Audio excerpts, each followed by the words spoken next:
모세를 기다리지 못하고 금송아지를 만든 이스라엘 백성들을 위해 모세는 생명을 걸고 중보기도 합니다.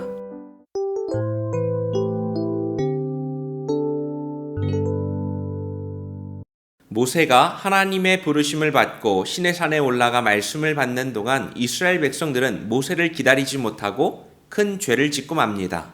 애굽에서 가지고 나온 금부치를 모아 금송아지 우상을 만든 것입니다.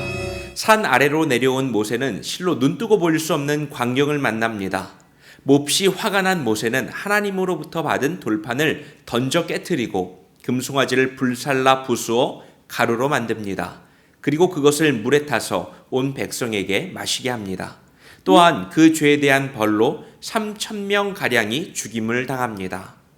이튿날 모세는 하나님께 백성들의 죄를 용서해달라고 기도하기 시작합니다. 자신의 이름을 주께서 기록하신 책에서 지워도 좋으니 백성들의 죄를 사하여 달라고 간구합니다. 모세의 간절한 기도로 하나님은 조금씩 마음을 푸십니다. 회복 가능성이 거의 없어 보였던 하나님과 이스라엘 백성들의 관계가 출애굽기 33장에서는 조금 풀어지더니 34장에서는 완전히 회복되었습니다. 하나님께서는 자신의 계획을 다시 한번 이스라엘 백성들에게 주시기 위해 모세를 시내산으로 부르십니다. 이때 모세는 처음 것과 같은 두 돌판을 준비하여 올라가고 다시 십계명을 받습니다. 하나님은 아브라함으로부터 시작된 하나님의 비전을 다시 확인시켜 주십니다. 이번에는 이스라엘 백성들이 40일 동안 모세가 산에서 내려오기를 온전히 기다립니다.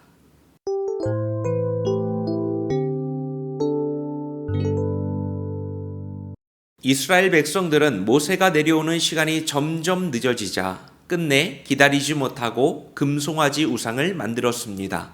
하나님은 눈으로 볼 수 없는 분임에도 불구하고 그들은 하나님을 볼 무엇인가가 필요했습니다. 하나님을 빨리 만나고 싶은 마음에 자신들의 욕심을 금송아지로 형상화한 것입니다.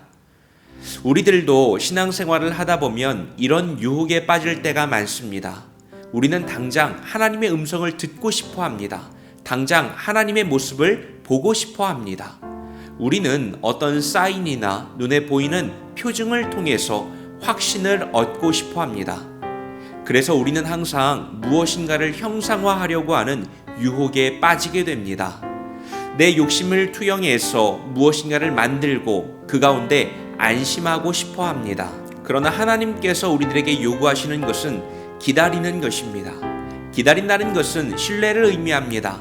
당장 눈에 보이는 것은 없어도 처음 주신 마음을 품고 약속을 변경하지 않는 것입니다. 조급함을 내려놓고 주님을 신뢰함으로 하나님의 때를 기다릴 수 있는 우리가 되기를 간절히 축복합니다. 오늘 하루도 주님을 기다리며 바라는 우리가 되기를 바랍니다.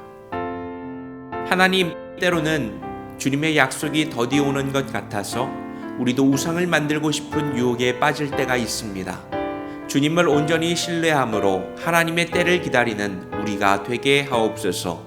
예수님의 이름으로 기도합니다. 아멘.